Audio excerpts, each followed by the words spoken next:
Bismillahirrahmanirrahim. Assalamualaikum warahmatullahi wabarakatuh. Innal hamdalillah nahmaduhu wa nasta'inuhu wa nastaghfiruh wa na'udzu billahi min syururi anfusina wa min sayyiati a'malina. May yahdihillahu fala mudilla lahu wa may yudlil fala hadiyalah. Asyhadu an la ilaha illallah wahdahu la syarika lah wa asyhadu anna Muhammadan abduhu wa rasuluh. Amma ba'du. Kaum muslimin sekalian rahimani wa rahimakumullah. Sekarang akan kita lanjutkan pelajaran bahasa Arab dasar kita. Terakhir kita sudah membahas marfu'at pertama fa'il dan marfu'at yang kedua yaitu naibul fa'il. Sekarang adalah bahasan marfu'at yang ketiga dan keempat yaitu mubtada dan khobar. Di kitab Al-Muyassar fi Ilmi Nahwi dapat dilihat di halaman 39 sampai halaman 43. Taib yang pertama kita akan membahas pengertian mubtada dan khobar ya. Al-mubtada'u wal khobaru ismani tatarokkabu minhuma jumlatun ismiyatun. Jadi mubtada dan khobar itu adalah ismani, dua isim. Tatarokkabu minhuma yang menyusun dari keduanya jumlah ismiyah. Ya, jadi jumlah ismiyah itu unsur penyusunnya adalah mubtada dan khobar. Amal mubtada'u fahuwa ismun mukhbarun anhu wal khobaru mukhbarun bihi. Mubtada adalah isim yang mukhbarun anhu yang diterangkan, sedangkan khobar adalah mukhbarun bihi, ya, kata yang menerangkan. Jadi mubtada dan khobar itu satu pasang ya yang membentuk jumlah ismiyah. Mubtada itu kata yang diterangkan, khobar ya itu kata yang menerangkan. Khobar sesuai dengan bahasa Indonesia artinya kabar atau informasi atau berita. Jadi khobar itu berisi sesuatu yang menerangkan mubtada. Tapi kita lihat di sini contohnya ada 4. Al-ilmu nafi'un. Ilmu itu bermanfaat ya. Ilmu itu bermanfaat. Jadi jumlah ilmu itu bermanfaat itu terdiri dari 2. Yang pertama adalah mubtada yang diterangkan yaitu ilmu. Khobarnya adalah bermanfaat. Jadi kita memberikan keterangan bahwa ilmu itu bermanfaat. Ya, yang diterangkan siapa? Ilmu. Keterangannya apa? Bermanfaat. Ya, kurang lebih demikian. Contoh yang kedua, al-ustadu maridun. Ustadz tersebut sakit. Ya, siapa yang diterangkan? Ustadz. Maka ustadz itu disebut sebagai mubtada. Siapa yang menerangkan? Kata sakit. Maka sakit disebut sebagai khobar. Ya, demikian pula contoh yang ketiga, aliyun ghaniyun. Ali itu kaya. Ali mubtada, kaya khobar. Anta mujtahidun. Engkau seorang sungguh-sungguh, maka kamu mubtada, khobarnya adalah sungguh-sungguh ya.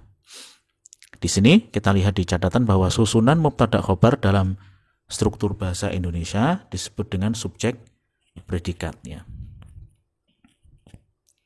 Jadi jangan bingung dengan fiil fa'il itu kalau diterjemahkan dengan enak ke dalam bahasa Indonesia juga subjek predikat, tetapi di dalam bahasa Arab strukturnya lain ya.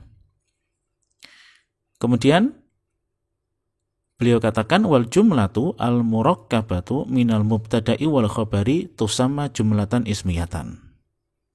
Jadi jumlah yang tersusun dari mubtada dan khabar itu disebut juga dengan jumlah ismiyah ya. Sebelumnya kita sudah belajar bahwa jumlah itu dibagi menjadi 2. Masih ingat?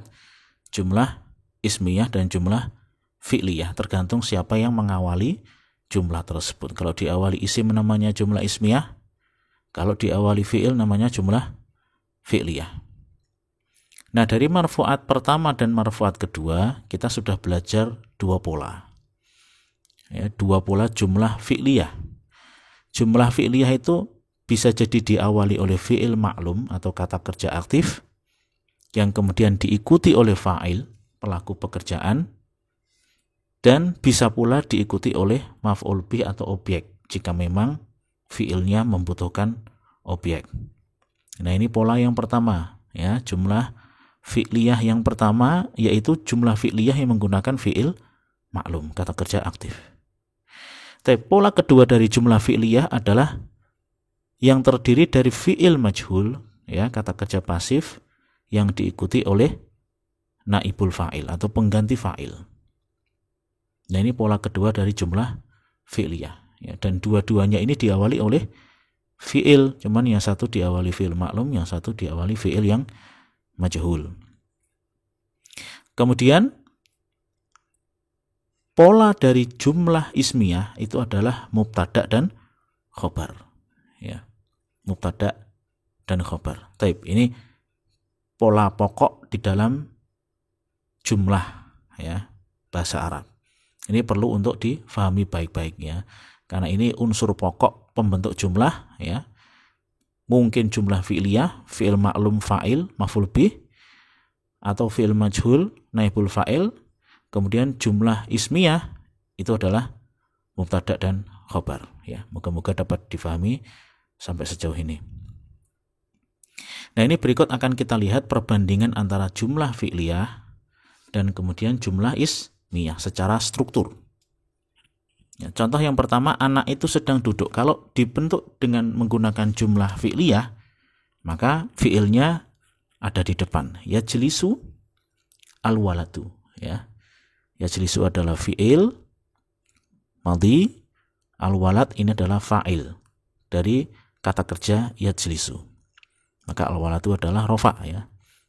Yajlisu al-waladu. Jadi polanya fi'il dulu baru apa? Baru fa'il. Nah, kalau anak itu sedang duduk kita buat di dalam bentuk jumlah ismiyah boleh juga. Ya. Al-waladnya dikedepankan. Al-waladu yajlisu, anak tersebut sedang duduk. Ya, ini boleh juga. Boleh diungkapkan dengan yajlisu al-waladu ataukah al-waladu yajlisu. Jadi jangan bingung ya di sini. Di dalam jumlah fi'liyah itu fi'ilnya memang di depan ya, dan itu sah-sah saja di dalam bahasa Arab. Namun ketika penerjemahan atau ke dalam bahasa Indonesia ini nggak mesti harus letter luck seperti itu.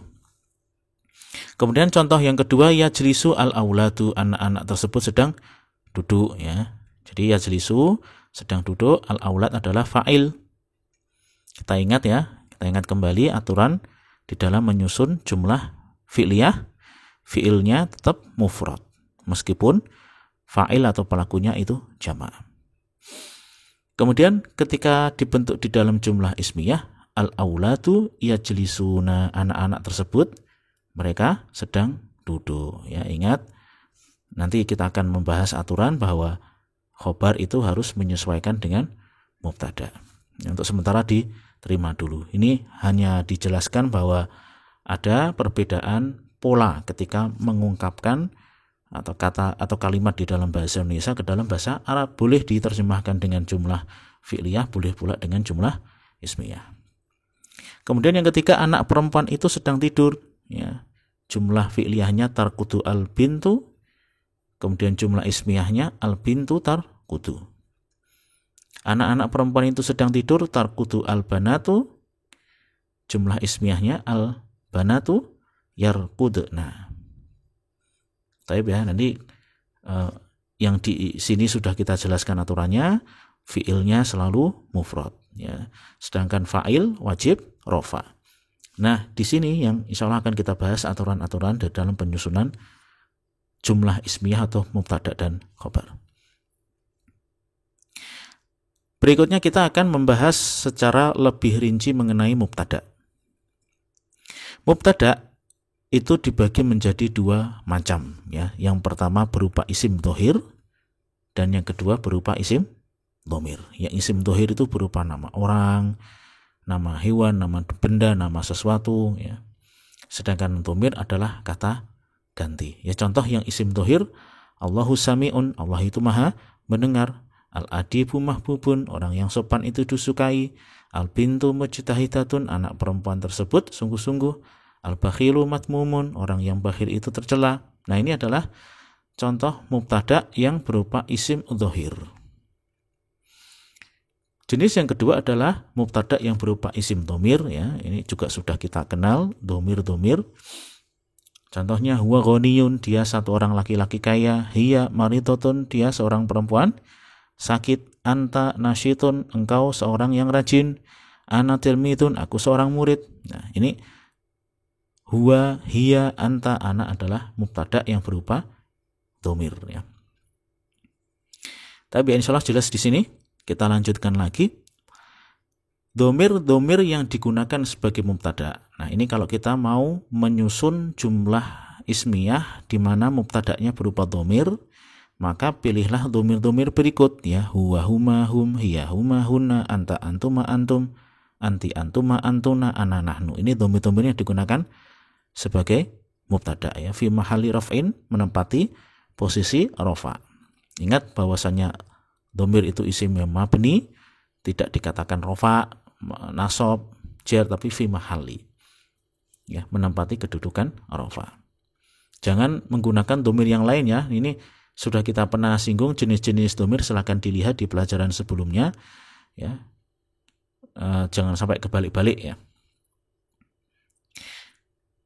Tapi sekarang kita akan melihat ketentuan penyusunan mubtada dan khobar, ya.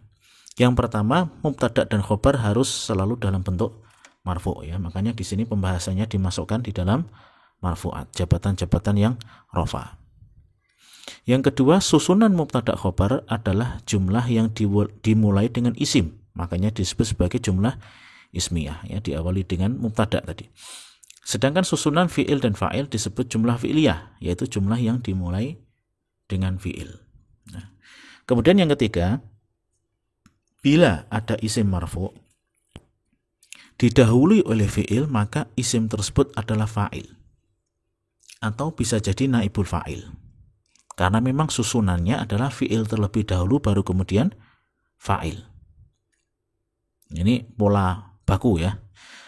Tetapi apabila ada isim marfu yang mendahului fi'il, maka isim tersebut adalah mubtada, ya. Ini kalau kita lihat, kita kembali dulu ke slide sebelumnya, ya.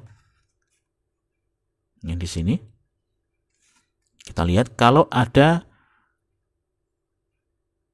isim marfu yang terletak setelah fi'il, maka ini adalah fa'il, ya. Tapi kalau seandainya ada isim fa'il,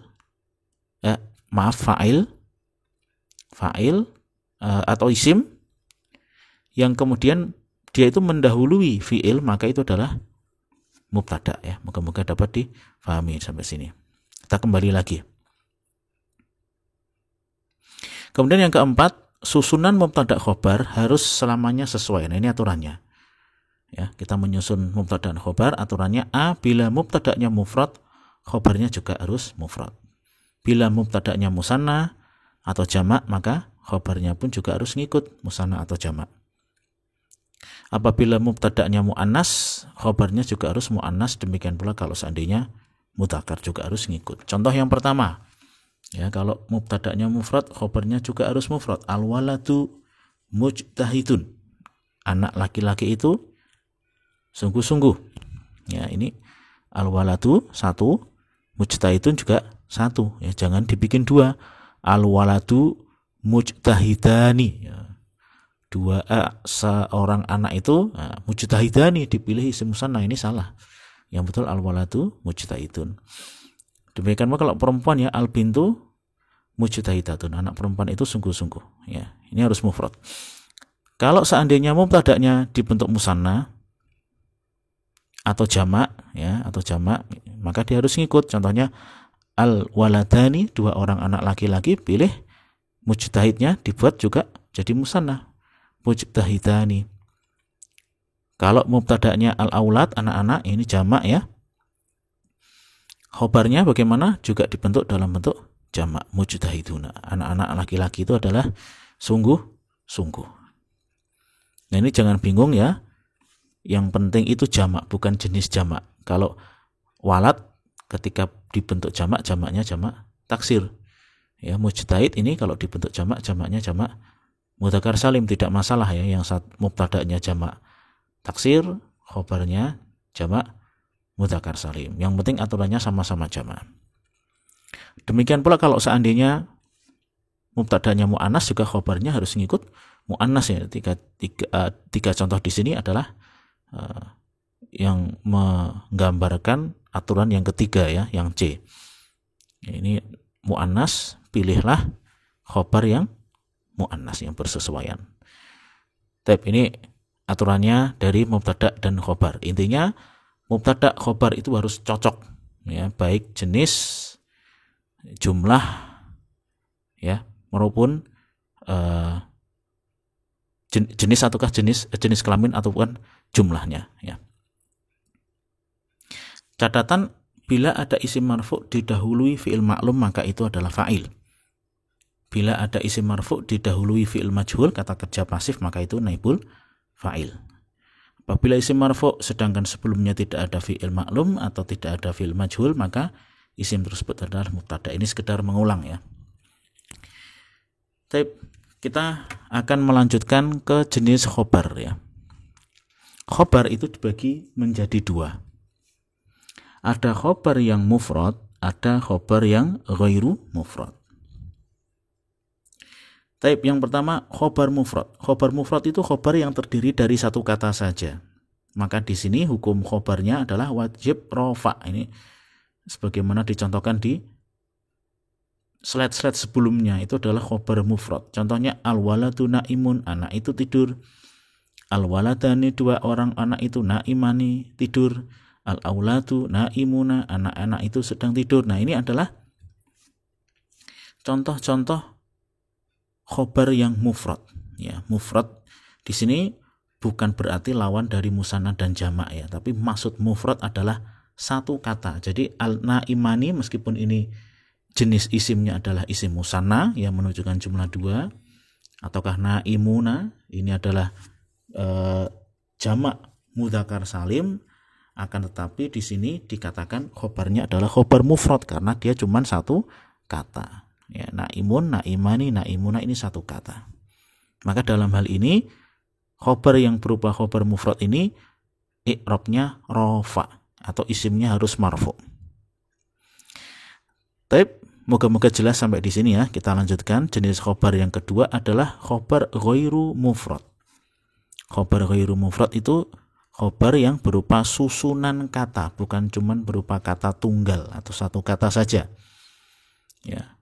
Dan susunan kata itu bisa berupa jumlah ataukah syibhul jumlah. Ya, nanti khobar jumlahnya ini memang di pelajaran yang lebih tinggi ya, nanti disebut dalam posisi rofa. Ya, kalau tadi khobar mufradnya dikatakan dia wajib rofa, kalau khobarnya berupa jumlah itu dikatakan jumlahnya adalah dalam posisi rofa.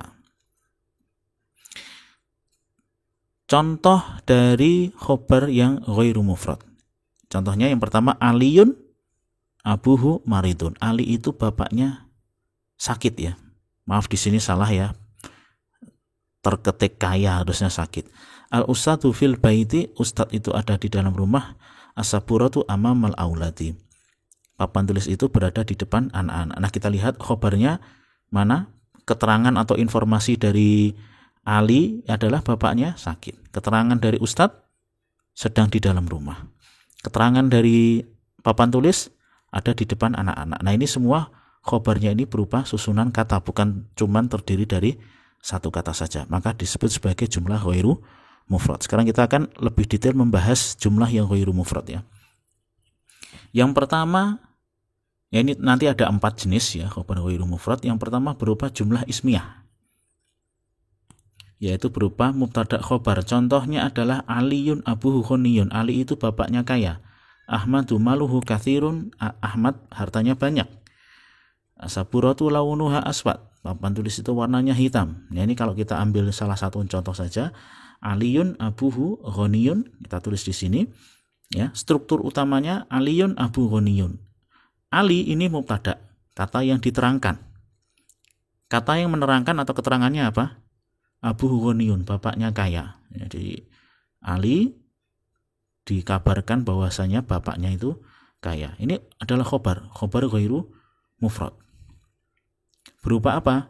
Berupa jumlah ismiyah, karena kalau khobar ini kita preteli lagi itu terdiri dari komponen mubtada'nya abuhu dan khobarnya adalah ghaniyun ya. Jadi di dalam khobar ada struktur mubtada' dan khobar double ya. Ini mubtada' khobarnya dipreteli lagi mubtada' dan khobar.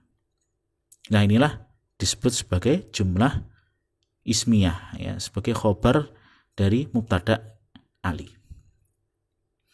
Kemudian jenis khobar ghairu mufrad yang kedua adalah jumlah fi'liyah yang terdiri dari fi'il dan fa'il. Contohnya, al-maridu yat'ufu badanuhu, orang yang sakit lemah badannya. Aliyun yaktubu ala saburoh, Ali sedang menulis di papan tulis. Al-alimu ya'lu qadruhu, orang yang alim itu ya, alim itu artinya orang yang berilmu ya, bukan orang yang tidak neko-neko. Kalau di dalam bahasa kita kata alim itu diserap di dalam bahasa Indonesia, tapi artinya bukan orang yang berilmu ya, orang yang enggak neko-neko, enggak banyak petingkah lah, itu alim orangnya. Kemudian contoh berikutnya, anta raqata ala sarir, engkau tidur di atas kasur. Baik, kita ambil salah satu contoh saja, aliyun yaktubu. Nah, sengaja di sini saya tidak tulis lengkap ya. Aliyun yaktub, Ali sedang menulis ya. Aliyun yaktub sekalipun tidak kita tulis dengan ala saburoh ya.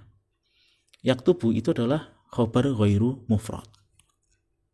Mubtada'nya siapa? Ali, khobarnya yaktubu, yang ini ghairu mufrad. Loh, bukannya itu cuma satu kata ya. Kasat mata ini satu kata, tapi ingat fi'il itu pasti bersambung dengan fa'il. Ya, ingat fi'il itu bersambung dengan fa'il. Di dalam fi'il yaktubu tersembunyi fa'il berupa dhamir mustatir ya. Makanya ini terdiri dari dua kata. Satu kata berupa fa'il ya, huwa itu disembunyikan di sini. Dan ini terhitung double, terhitung dua. Maka disebut sebagai jumlah fi'iliyah. Nah, ini kita lihat ya, nanti kalau misalkan ada jumlah yang mirip dengan yang ini, agar tidak bingung ya. Misalkan nasoro, dia seorang laki-laki telah menolong. Kita mau membentuk jumlah ismiyah ya. Ini biasanya sering orang mentasrif seperti ini. Huwa nasoro, huma nasoro, hum nasoru. Nah, itu jumlah ismiyah mubtada' khobar yang khobarnya ghairu mufrad. Ya, di sini bisa dilihat domirnya apa. Ya. Huwa nasoro, dia seorang laki-laki satu, nasoro telah menolong. Maka nasoro itu dihitung khobar ghairu mufrad. Dan seterusnya. Ya, ini sekedar mengulang saja dari pelajaran domir.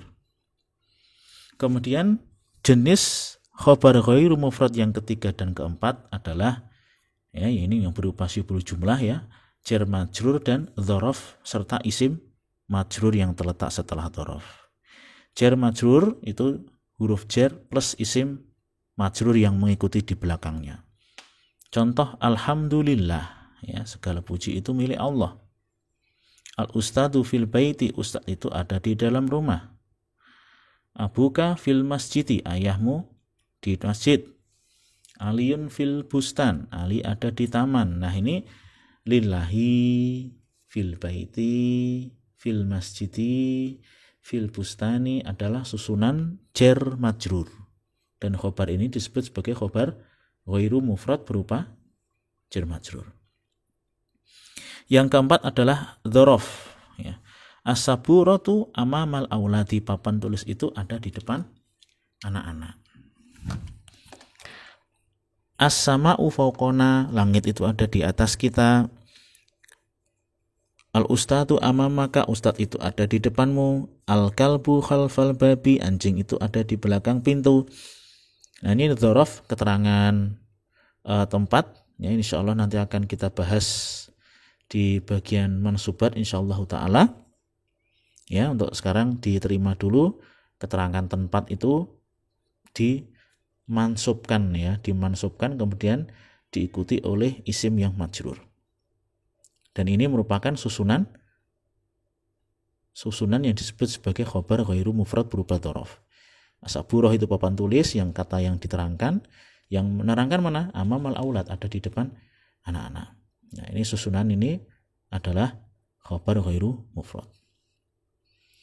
Catatan yang pertama, jika khobar terdiri dari jar majrur atau dhorof, maka khobar sering didahulukan dan disebut khobar muqaddam.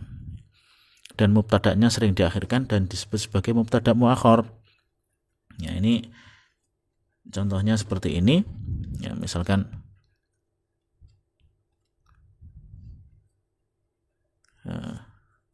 alhamdulillah, ya, segala puji bagi Allah. Kalau berupa jar majrur boleh jar majrurnya ditaruh di depan. Lillahil hamdu, itu boleh ya. Lillahil hamdu.